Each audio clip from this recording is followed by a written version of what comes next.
Alcohol clouds judgment and disrupts clarity.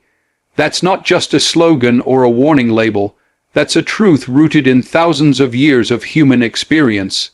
See, when someone takes a drink, what they're doing isn't just altering their mood. They're handing over control. Piece by piece, sip by sip, they start to lose the very thing that makes us most human: our ability to reason, to choose wisely, to stand accountable for our actions. Alcohol doesn't ask for permission. It sneaks in, quietly. It tells you to relax, to let go. And before you know it, the filter's gone. The line between right and wrong, it gets blurry. The difference between caution and recklessness, it fades. And all of a sudden, you're not driving the car anymore. Something else is. Judgment is a sacred thing. It's what keeps us from saying things we'll regret, doing things we can't undo, walking into places we shouldn't be. That little voice in your head that says, "Don't do it." Alcohol quiets that voice, muffles it. Sometimes it silences it completely. And when that happens, mistakes get made. Words get thrown like daggers. Promises get broken. Relationships get strained or destroyed, and often it all starts with what seems like an innocent drink. Islam doesn't wait for the damage to occur before it speaks. It draws a line at the source. Because once you allow that first compromise, the rest is a slippery slope. If alcohol was just about fun, there wouldn't be so many broken homes, so many DUI, so many nights people can't remember but wish they could forget. It's not just about a buzz. It's about a system that lowers the quality of decisions, and in turn, the quality of life. Every action begins with a thought. And when your thoughts are clouded, your actions follow that same haze. Islam is a religion of clarity. It's built on purpose, on intention, on mindfulness. That's why clarity matters so much. That's why protecting the mind is more important than entertaining it. Because the mind is your compass. Lose that, and you lose direction. People often talk about freedom. I'm free to drink if I want to. And yes, technically, you are. But freedom without boundaries is chaos. Real freedom isn't doing whatever you want. It's knowing when to say no, when to walk away, when to protect your peace over pleasing your impulses. Islam doesn't take freedom away. It teaches you how to use it wisely. A clouded mind can't connect deeply with God. It can't reflect. It can't worship with sincerity. It can't see clearly the difference between what heals and what harms. That's the deeper wisdom behind the prohibition. It's not about control, it's about clarity. And when you protect that clarity, everything else in life starts to align. You become more present, more grounded, more in tune with yourself and the world around you. So why don't Muslims drink alcohol? Because protecting the mind is protecting the heart, and when the heart is protected, the soul thrives. Islam values preservation of mind, body, and soul. It sees the human being not as a random collection of parts, but as a complete and purposeful creation. Every aspect of us, our thoughts, our physical health, our emotions, our spirit is connected. And when one part suffers, the others feel it too. That's why Islam doesn't just focus on prayer or rituals. It builds a way of life that protects the entire being from harm. The body, the mind, the soul. They're not ours to destroy. They're gifts entrusted to us, and we are responsible for how we treat them. When it comes to alcohol, it's not just a health concern. It's a violation of this sacred trust, because alcohol affects more than the liver. It compromises mental clarity, disrupts emotional stability, and distances the soul from spiritual depth. Islam takes a comprehensive view of human well-being. It doesn't separate the physical from the spiritual. What you put into your body affects your mind. What clouds your mind affects your spirit. That's why something as seemingly simple as a drink becomes a much bigger issue in the eyes of faith. We live in a world that celebrates indulgence. Do what feels good. Live your truth. Treat yourself. But not everything that feels good is good, and not everything that's legal is beneficial. Islam challenges that mindset. It calls for reflection. It asks, Is this good for me, not just in this moment, but in the long run? That's a higher level of consciousness. That's the kind of mindfulness that builds strength, dignity, and peace of mind. The body is a vehicle through which we experience life, worship, serve, love, and grow. When we damage it through habits that we know cause harm, we're not just being reckless, we're being ungrateful. Alcohol is proven to damage the liver, weaken the heart, impair the brain, and fuel addiction. Knowing this and still indulging is not freedom, it's destruction with a smile on its face. Islam doesn't wait for the crash. It puts up a sign early, don't go down this road. That's mercy, that's care, that's love, and then there's the mind, the seat of judgment, thought, intention. Alcohol takes what should be sharp and makes it dull. It turns discipline into recklessness, calm into chaos, clarity into confusion. The mind is where we process truth. It's how we learn, how we grow, how we communicate with others and with God.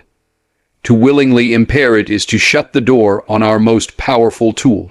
Islam refuses to compromise the mind, because the mind is what leads the body and the soul, and finally, the soul, the deepest part of us, the part that craves peace, purpose, connection.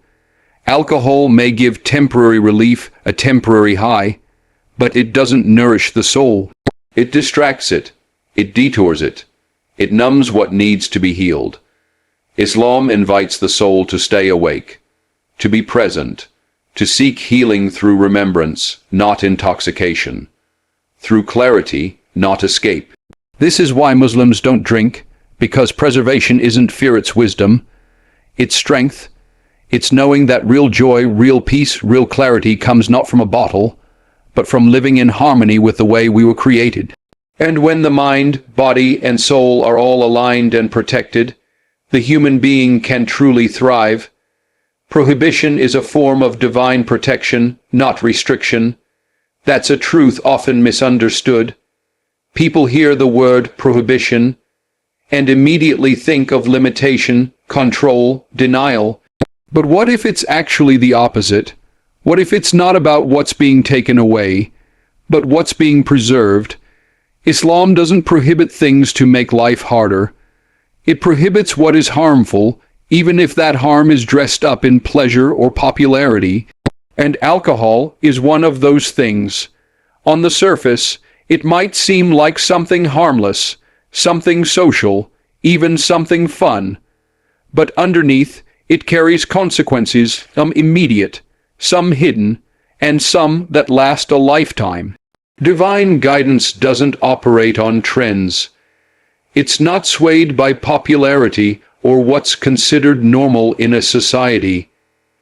It's based on truth, on deep knowledge of the human condition, and on care for our well-being. So when Islam prohibits alcohol, it does so out of protection. Protection from the damage it causes to the mind. Protection from the destruction it brings to families, relationships, communities. Protection from the kind of regret that sinks deep into the soul and leaves scars you can't always see. A restriction is only a burden if you don't understand its purpose. But once you see what it's really guarding you from, it stops feeling like a cage and starts feeling like a shield. Islam doesn't want believers to live in fear of sin. It wants them to live in awareness of consequence. There's a difference. It's not about control for the sake of control. It's about giving people the best chance to live a life of dignity, peace, and clarity. And alcohol, it threatens all of that. Look at the world. So much pain, so many regrets, so many broken paths start with intoxication. It's not just about getting drunk. It's about what happens when people stop thinking clearly. It's about the accidents, the arguments, the abuse. It's about what's said that can't be unsaid, what's done that can't be undone. Islam doesn't wait for a person to hit rock bottom. It blocks the path that leads there. That's not harsh, that's compassion with foresight. Sometimes people ask, why not just limit it? Why not just drink responsibly? But who defines what's responsible, and how many people actually stop at the limit? The line between moderation and addiction is thinner than we think. Islam recognizes the risk, and it chooses prevention over regret. That's protection. That's divine mercy in action. There's a freedom in knowing you don't need something to escape reality. There's strength in saying no to what weakens you. The prohibition of alcohol isn't about stripping joy from life. It's about protecting the deeper kind of joy that comes from clarity, stability, and self-respect. The joy of waking up without shame, of remembering every conversation, of being fully present in your life and in your relationships. That kind of peace is priceless, and alcohol puts it at risk. Faith is not about blind obedience. It's about trust, trusting that the one who created us knows what harms us, that he sees the ripple effects of our choices before we even make them. So when he draws a line, it's not to hold us back. It's to keep us whole. And when you see that prohibition is actually protection, you don't feel restricted. You feel safe, guarded, and honored by a faith that truly wants what's best for you. Discipline over desire is a core Islamic principle. It's one of the foundations of a meaningful life, not just in religion, but in everything that brings real success. In a world that constantly tells you to follow your heart, chase pleasure, and give in to every impulse, Islam stands like a rock, calmly saying, control it. Because not every desire deserves to be followed. Not every urge is meant to be satisfied. Sometimes real strength is shown not in what you pursue, but in what you walk away from. Desire is powerful. It's natural, it's human, but when it runs wild, when it becomes the master instead of the servant, it leads people into darkness. Alcohol is one of those temptations that feeds on desire. It promises relief. It promises fun. It offers a way to escape, but in reality, it's a chain in disguise. It doesn't just touch your lips. It grabs your freedom, slowly, quietly. You start with control, and before you know it, you're the one being controlled. Islam teaches that true freedom comes from discipline, not indulgence. And that's why Muslims are told to guard themselves against alcohol. Not because joy is forbidden, but because destruction is. And alcohol, for all its temporary highs, often leaves long-term lows. Discipline is about seeing past the moment. It's about understanding that what feels good now might cost you peace later. Islam gives you the tools to think beyond the moment and live with purpose. It's easy to go with the flow. It's easy to say yes to everything the world offers. But Islam doesn't want people to live easy. It wants them to live well. And living well means recognizing the difference between pleasure and poison. Discipline helps you do that. It gives you the strength to say no when your desire says yes. It puts you back in control of your own story. When someone refuses alcohol out of faith, it's not weakness. It's power. It's the power to guard your mind, your body, your dignity. It's the strength to not need a drink to celebrate, to cope, or to belong. That kind of strength isn't loud. It's not flashy, but it's deep, and it lasts. Islam doesn't just ask for self-control, it builds it. Through prayer, fasting, charity, and reflection, a Muslim trains the soul to rise above impulse, to act with wisdom, to live with intention. Alcohol challenges that, it lowers the guard, it invites chaos, and Islam is a faith of balance, of stability, of conscious living. That's why discipline over desire isn't just a rule, it's a way of life. When you live with discipline, you protect your future. You protect your relationships, your health, your reputation, your connection with God. You don't live by emotion. You live by principle. That's not just spiritual. That's smart. That's how legacies are built. That's how people rise. Choosing discipline over desire isn't always easy. Sometimes it means standing alone. Sometimes it means walking away when others are diving in. But every step taken in discipline is a step toward a life with fewer regrets and deeper peace. And when a person lives by this principle, they don't just avoid alcohol. They rise above the need for it.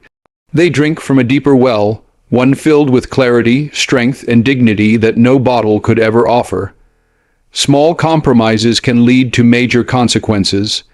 It always starts small, a moment of curiosity, a little pressure from friends, a casual sip, just one, just once, that's how it begins. But what we don't always see in that moment is the chain reaction it can cause. Because what you allow once, you're more likely to allow again. And slowly, the lines you swore you'd never cross start to blur. The red lines become orange, then yellow, then gone. That's how compromise works. It doesn't kick the door down. It knocks softly and waits for you to open it. Islam teaches vigilance, especially when it comes to behavior that can spiral. That's why alcohol is prohibited completely, not just in excess, and not just when abused, but entirely, because it doesn't take much for something small to grow into something dangerous. A single drink may not ruin a life, but the pattern it starts, the habit it forms, the mentality it invites, that's where the damage lies. One of the key teachings in Islam is the protection of the self. That doesn't just mean avoiding destruction. It means avoiding the path that leads to destruction. If you see the signs of danger ahead, you don't wait until you're in the crash. You stop early. You turn around. That's not weakness. That's wisdom. That's foresight. Islam says, don't even take the first step towards something that can corrupt your judgment, weaken your character, or stain your soul. This world is full of small tests. Little moments where the right thing doesn't feel urgent, and the wrong thing doesn't seem harmful. And that's how people fall. Not in one big move, but in small, silent shifts. That's why principles matter. That's why rules matter, not to limit your life, but to anchor it. Alcohol is dangerous not just because of what it is, but because of what it leads to: impaired judgment, risky behavior, addictive patterns. And once that door is open, it's not easy to close. You start telling yourself stories: I'm in control, I know my limits, it's just once. But compromise always sounds logical until the consequences show up. There's a saying, if you give the devil an inch, he'll take a mile. That's exactly why Islam closes the door before it opens. Because sometimes protecting your peace means protecting yourself. From the version of you that just wants to feel good now without thinking about tomorrow. Discipline is knowing that not all temptations are worth tasting. And when it comes to alcohol, Islam doesn't flirt with danger. It stands firm. No testing boundaries, no towing the line. Just a clean, decisive no. Not because Muslims think they're better. Not because they don't feel the temptation.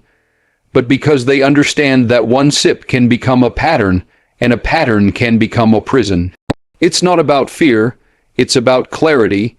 It's about having the strength to see beyond the moment, to value long-term peace over short-term pleasure, to trust that if something is prohibited, it's for your protection, not your punishment.